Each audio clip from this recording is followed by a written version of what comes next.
I'm Barry Gilreath, and this is Fabric of Family. We came on a Sunday. One part of the Bible was backed up with the other part of the Bible.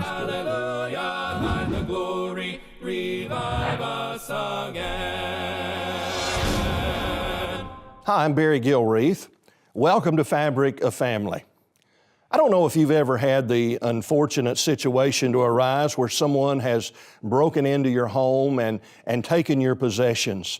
But those who have experienced that talk about how that it just makes them feel vulnerable and how that there's a feeling of uneasiness because someone, you see, has entered into their safe haven and taken things that belong to them.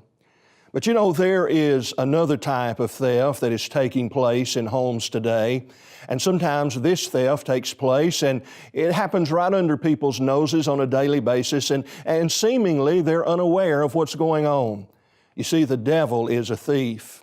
And the devil is not so much concerned about our material possessions, but certainly he is our spiritual possessions. And so in today's program, the program topic is in the form of a question. Has the devil robbed your home?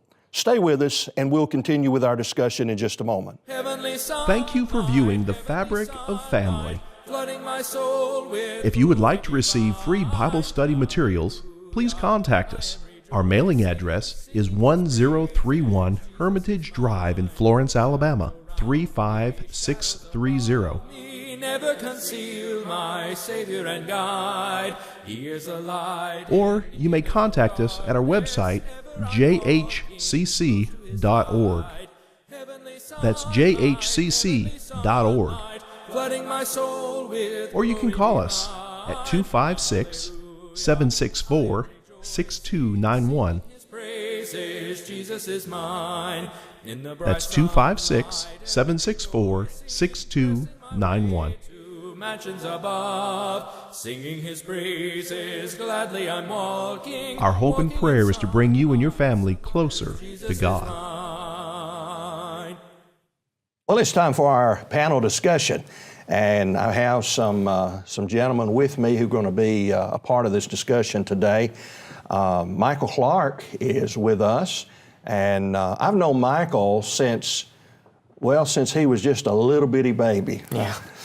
His family and my family have been dear friends throughout the years, but now he's a gospel preacher himself, and he preaches for the Somerville Church of Christ, and this is in Somerville, Tennessee. Yes. And tell us a little bit about you. Good to be with you again. You know, we have known each other for years. I'm excited to be on the program with you. And I went through the Memphis School of Preaching 2015 to 2017, started working in Somerville, married to Megan Clark, and we have a little boy who just turned a year old. His name's Adam Shane Clark. Wonderful. Yes, sir. Thank you. Thank you. Sitting beside you is a man by the name of Aaron Gallagher. Aaron, this is your first time to be on Fabric of Family, and I want to take this opportunity to welcome you and let you just tell those who are viewing the program today a little bit about you and what you're involved with. Well, thank you very much for having me. I've watched the program before, so it's nice to be on this side of the great. camera. So I now work at the Gospel Broadcasting Network. I do really a focus in social media, kind of outreach, evangelism, and public relations. So some of the new GBN work is towards Instagram, reaching out to people who aren't members of the church, trying to reach them with the gospel, and that's what I spend a majority of my time doing. All right, if somebody wanted to follow you, what do they need to do? Oh, on Instagram, you could just type the @ symbol and then The Authentic Christian. All right. I'm sure we'll have some who will pick that up and begin following you on that. We're talking about theft, but kind of from a unique perspective. I don't know if you've ever had the experience of having your home robbed or not. Either one of you? Thankfully not. Thankfully not? I have, actually, I have. Well, I imagine that's probably a very traumatic experience to go through. Well, you know, you read in the Bible about how the thief comes, you don't know when the thief's going to come. And I remember it was on a Tuesday night, and I actually went with two of my friends to eat dinner. We were only gone for maybe an hour, and we came back, and the front door was ajar. I had a roommate at the time, so I texted him and said, hey, you know, did you leave the house unlocked? And he said, I haven't been home all day. And so it was a really eerie feeling. You walk through the front door and you look around, you think maybe I didn't close the door, and then you look over and there's a closet that you never use that's pulled open, and all of a sudden it starts to realize that someone else that you don't know has been in your house. And they did take a lot of things, but other than the physical possessions, one of the things that I remember is I couldn't sleep for days. I remember sliding my couch in front of the door and sleeping with a baseball bat next to me, and it really was an invasive feeling. Oh yeah, and you know, that's something that'll probably stick with you for the rest of your life. To go through an experience like that where someone takes possessions that don't belong to them and invade your private area. But you know, the devil himself, he's also a thief. He's identified as such in the Scripture. And so today in our program, I kind of want us to think about how the devil actually invades our home, how the devil actually steals from us. But I mean, is the devil, is he interested in our material possessions? Absolutely. One of the things that is so interesting with the devil and Job is the devil believed that the one way to get Job to curse God and die was to take all of his material possessions. What the devil didn't understand there, though, was that it didn't matter to Job what material things he'd been given. He understood that the Lord was the one that gave him those blessings. But the devil thinks in such a mindset of, if I can take your stuff, the things that aren't eternal, then that will get you to abandon God. And that was the very thing he tried, and he even tried to take Paul's health. In 1 Corinthians 12, it talks about he was sent a messenger from Satan to buffet him, and yet he asked the Lord 3 times, take this away from me. The devil has put something towards me and in front of me that is trying to keep me from being a good Christian and a good apostle and follower. But he was told no. The devil thinks that if he can affect our lives, whether it's our health as a possession that we have or whether it's our wealth, those are 2 key areas he's going to try to attack to get us to deny Christ. So ultimately, then, the devil is interested in our spiritual destruction, but what you're saying is that he can use and exploit these physical possessions that we have to bring about our demise. Absolutely. Absolutely. Yeah, you know, it reminds me of, like you said, he's after spiritual destruction for us. And when I look at kind of the parallels of Matthew 19 with the rich young ruler, that's the one thing that kept him. You know, that was he didn't want to part with his possessions. But then I look in Luke 19, I believe it is, and you've got Zacchaeus. And he says, I'll give anybody that I've cheated fourfold. And Jesus says, you know, today salvation has come to this man's home. So with some of those things like money, it's a tool, you know, and if our love becomes that thing that binds us to it, then we won't want to use it for good. And so you look at those 2 stories, they kind of remind me of he can use it both ways. Right. So how does he ultimately plot and scheme against us in bringing about what could be considered a total loss for a family? What are some ways he does that? Children dying. Children dying is one of the key things that he did to Job even. He tried to take Job's children, and there have been many people throughout history that have lost a child, and the number one question they ask is, how could God do this to me? Right. If the devil can make us believe that God has taken something from us, then we'll start to have this mindset cultivated in our own ideas and minds that says that God is not all good or not all powerful, because if He's all good, He wouldn't want me to suffer. If He's all powerful, then He would stop me from suffering. And if the devil can put that seed of doubt into anyone's mind, especially a non-Christian, they'll never want to even follow the Lord in the first place, because they'll always think that it was the Lord that took that from them. That's a really good point. You know, one of the things you said in there that kind of spurred a thought is you talked about the seed of doubt. And, you know, you look all the way back to the Garden of Eden, how the devil's always worked. You know, he's always went after God's meaning, His motives. And if you look at how Satan went to Eve, she said, now, is that what did God say? And Eve, she gives it to you verbatim. And then he says, well, is that what God, meant? God, you won't really die. And so you look all the way back, he's always tried to put that seed of doubt. So when we read, like you said, you read the story of Job, and then you see that Satan has always, throughout the Bible, tried to cast that seed of doubt, like he just so brought up so clearly. So the loss of a child is certainly a traumatic loss that we can experience, and the devil has exploited individuals with that and brought about even their own spiritual destruction. What about the loss of material possessions? Yes. Such as, say, our money, our wealth. How many have fallen prey to spiritual destruction because they had an abundance of wealth one day, and then maybe the next day it was all gone. And rather than turning to God, they turn away from God. Right. Yeah. Well, you think about kind of Satan seems to always use different tools that God's given us and pushes you to different extremes. And with money, I really think that one of the problems in our culture today that the devil has he never comes at you directly and says, it's always a kind of a subtle way with like the devil and debt. I mean, I feel like a lot of families are torn apart because the devil says, materialistically, you're not content with what you have. You need this. People that are in marketing, they do their job fantastically. They say, you need this to be happy. And what happens is a lot of times that debt, boils up and it fills up, and the next thing you know, you're not able to give and you're not able to worship God the way you want, and that can really put a lot of tension in the home. Yeah, one of the number one causes for divorce now is money problems. Yeah, I mean, it is absolutely, I know Dave Ramsey is not necessarily a Christian, but he talks about there are 4 things you've got to have on the same page as a couple. You need to know what you believe religiously. You need to know what you're going to do about your in-laws. You need to know whether you want children or not. And he said, but the 4th one's probably one of the most important. You need to know about your finances. Because if one of those areas doesn't work, he said, these are the top 4 reasons that divorces happen, according to his statistics and his knowledge. So definitely money and debt, gambling, all of these things promise something, and that's exactly what the devil does. He promises he's going to give you something, but he steals from you instead. Yeah. Well, there's no doubt that the devil is busy and active and exploits these material blessings that we have been given and can use that as a means whereby to separate us from the Lord. Another thing that I think about that the devil has been successful in stealing would be the Bible. And the reason I say that is because you think about how prevalent the Bible is today. I mean, supposedly most every home has at least one copy. I mean, you go into a motel room and usually there's going to be a copy of the Bible there. You see it in the bookstore. It's everywhere, but the Bible can be present physically but still be absent. And what are your thoughts about the devil stealing the Bible from our home? How does the devil do that? Homework, ball practice, things that take precedent over the Lord and over the church. Anytime someone sacrifices worship to go to ball practice, or they say, well, we just couldn't get Johnny to church tonight, he's got to get a paper done.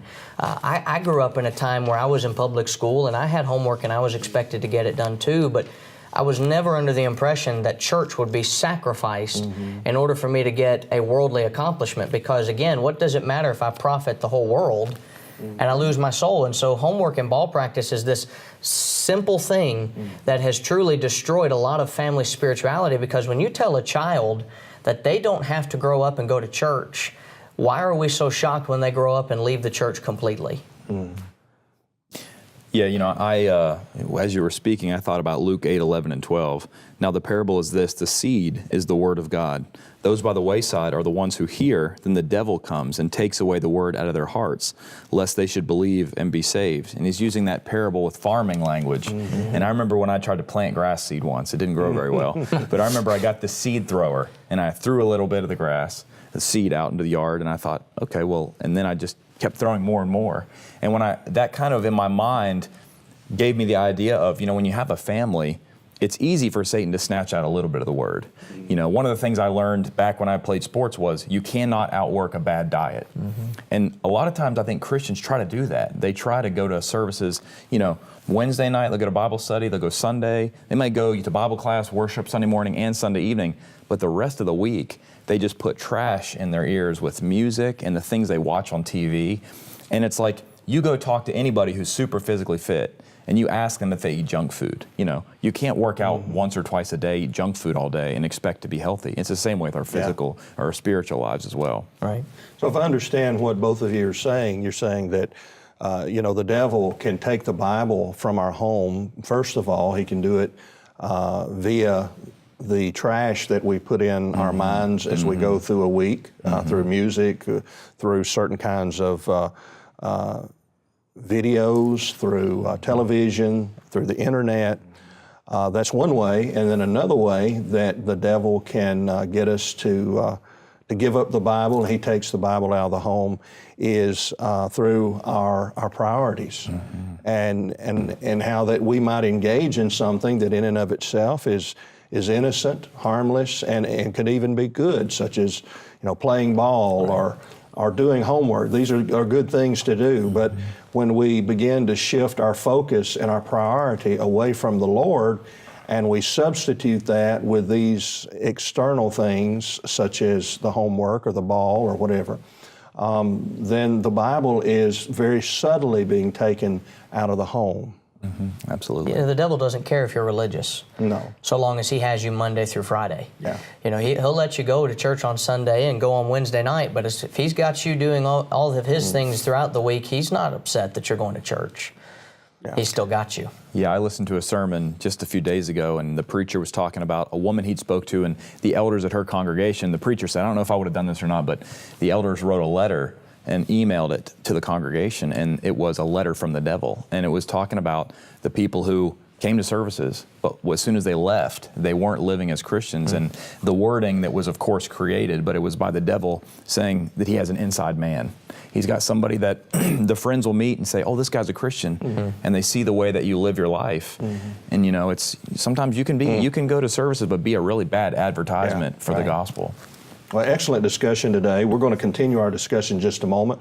We're going to watch a little segment called A Word for the Family. It's kind of a devotional segment here on Fabric of Family. This is A Word for the Family, and I'm Jared Rhodes with the Olive Branch Church of Christ. As we think about the family today, I want you to consider all the different advice that goes around helping you to raise your children. It seems as though everybody has a different idea, and everybody wants to help you, but the facts are, in the end, I'm going to stand before God for how I raised my children. I have a daughter that's fixing to turn 3.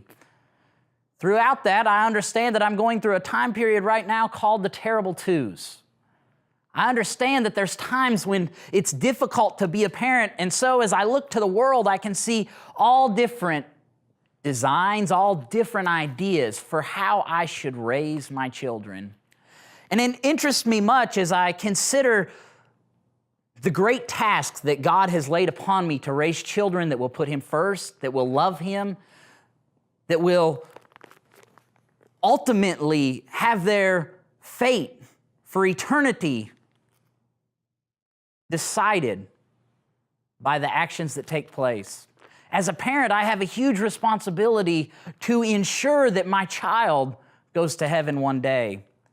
So as I look at what the world tells me, I must consider what God tells me. In 1 Corinthians chapter 3 and verse 19, it says, "For the wisdom of this world is foolishness with God." The ideas that the world has really don't mean much unless it's what God says.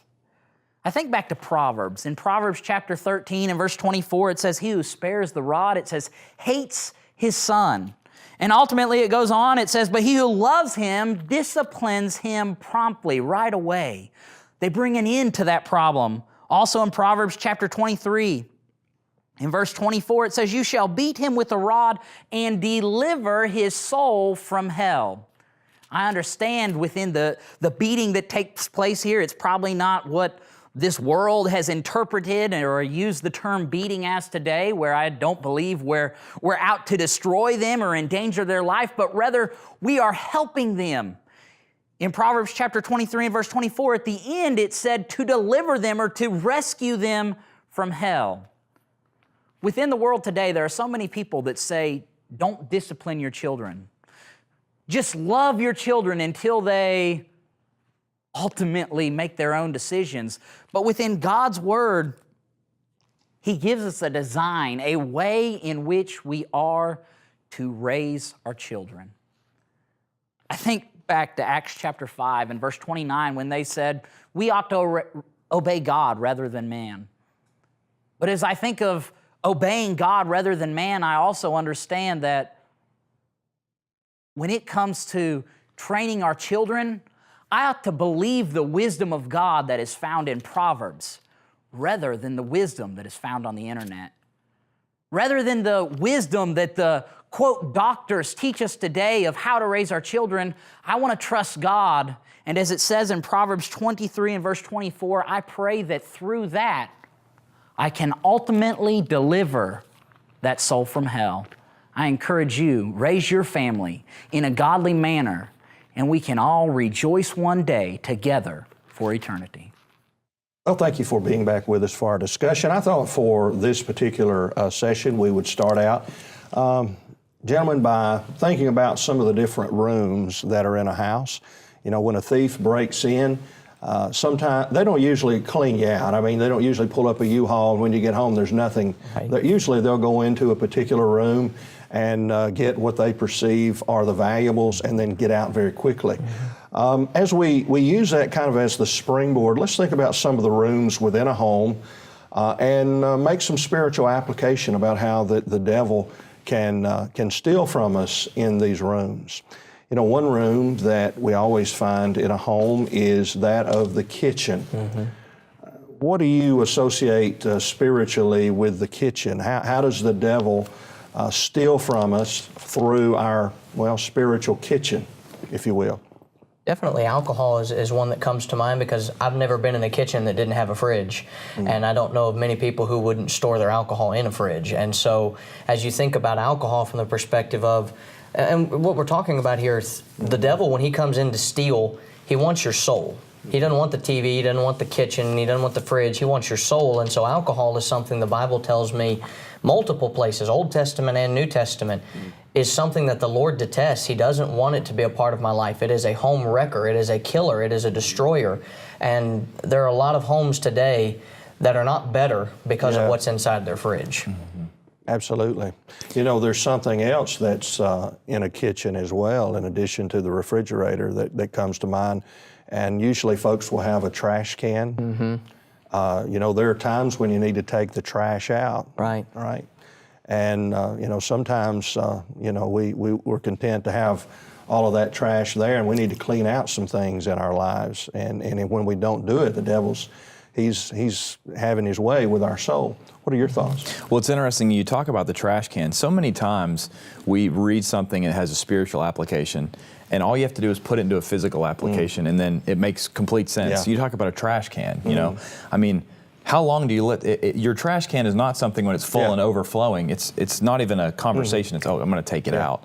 And yet spiritually, we'll have things in our lives, you know, for years that we never deal with. Yeah, I mean, you think also the kitchen brings to my mind just how thankful we should be for the food that we have. I mean, in America, we're so lucky. If you ever do mission work anywhere else in the world, you see what people have to eat.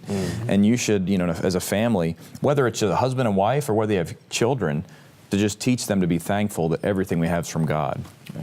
So there's the kitchen. What's another room? Living room, family room, however you want to call it. Okay. How could we apply that? How does the devil steal from the family room? Television, that's a big one. A lot of living rooms I've been in have a television inside of them, and it doesn't even have to be something sinful that you're watching. You can spend too much time watching football, watching, you know, basketball, watching something that's not in and of itself sinful, but it's keeping your spiritual body from getting the type of spiritual study that it needs. And so there is something to be said about shutting the TV off from time to time and taking some efforts to study. Okay. And now, you know, in 2018, it used to be a parent would just have to watch make sure the TV room is in the, you know, the TV's in the middle of the TV room, and they can check on the kids. And nowadays with the electronics, I mean, you've got a miniature TV, and if a parent allows kids to have electronics, you've got to do some research to put some parameters in there. I actually, when I lived in North Carolina, to make some extra money, drove Uber for a while. And I had a mom that I picked up once, and she was telling me this story about her kid. And her daughter had a cell phone app that was a calculator. And she said, "Mom, it's a calculator, it's for school." Well, it turns out the parents didn't do the due diligence, and it turned out that calculator app had 3 or 4 buttons. You could go a certain level, and it turned into a social networking app. And so the kids, they had developed, the developers had hidden it so that kids could have it. And parents, you know, we really have a responsibility to make sure the electronics we're allowing the kids to have, that we put the right parameters. So I would never want a kid to be an adult, look back and say, my first introduction to this was because my parents let me have electronics when I was 10. Well, and we need to be proficient in technology. Absolutely. If the devil's going to attack us in that way, we don't need to be experts, but we need to be proficient enough that we could figure that out if we were to look at their phones. Okay, so the family room, the kitchen. What about the bedroom? Would that not have some spiritual application as well? And how so? Sure. I mean, again, the books you may have in your bedroom may take you away from studying together. You and your wife need some time together to talk about biblical things and to have a spiritual time, just you and the wife, not even with the kids involved. And so if you're reading, a mystery novel all the time, the latest John Grisham book or whatever, and you're not ever studying the Bible together, again, you may not be reading a bad book, but what you're doing is bad. Aaron? I remember my wife and I, when we were actually engaged, we had dinner with a coworker of mine, and he was telling us about him and his wife had been married for 50 years, and we asked them, what's one piece of advice? And they talked about spend quality time together. And they said that they, as much as they can, try to get up together and to go to bed together, because when they get up together and go to bed together, as much as they can, sometimes there's extenuating circumstances, but they're able to have that quality time where they talk about their day, what's going to happen in the day, what happened in the day earlier. And he said that was a one piece of advice that my wife and I have tried to implement, and it's been really good, because if you don't set that quality time apart, sometimes life gets so busy and you can really kind of grow apart in that relationship. Yeah. There's another aspect of the bedroom, obviously. The New Testament says that the bed is undefiled, but whoremongers God will judge. So it can also represent our purity and our faithfulness in our marriage relationship. And there have been many homes that have been destroyed because the devil has gotten a foothold in the bedroom. Absolutely. And so, that's something to think about as well. How is it that the Lord is robbed and we're robbed when Satan gets hold of our values and our priorities? How does he gain victory through that?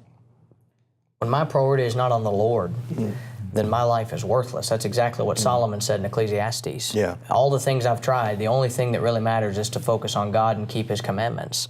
And so when I'm focused on anything other than God, I've been robbed. How can we recover spiritual things that have been stolen from us? Because, when we've been robbed physically, we want to get our possessions back. What about spiritually? Well, I've heard a little story about the best time to plant a shade tree is 30 years ago, and the second best time is right now. Start right now with your family. Purge out the bad stuff. If you've got to delete your Netflix account or whatever, and try to start putting in good things, good spiritual things, and growing spiritually. Excellent thoughts. Appreciate both of you being with us today. Thank you. I hope you've enjoyed our program today, and let me just mention this. From time to time, we want to remind our viewing audience that you're welcome to participate in this program. Let me tell you how to do that. Just reach out to us, contact us. There's going to be some contact information that's going to be provided, and you can write to us, you can call us, but if you'd like to make a suggestion about a program topic, we're always certainly interested in knowing what would be helpful for your family. There are a number of congregations and individuals who support this program each week, and they're going to be scrolling across the screen in just a moment. I'd like to invite you to visit with them or a Church of Christ in your area at your earliest convenience. Until next time, I'm Barry Gilreath Jr., wishing you and your family a wonderful week.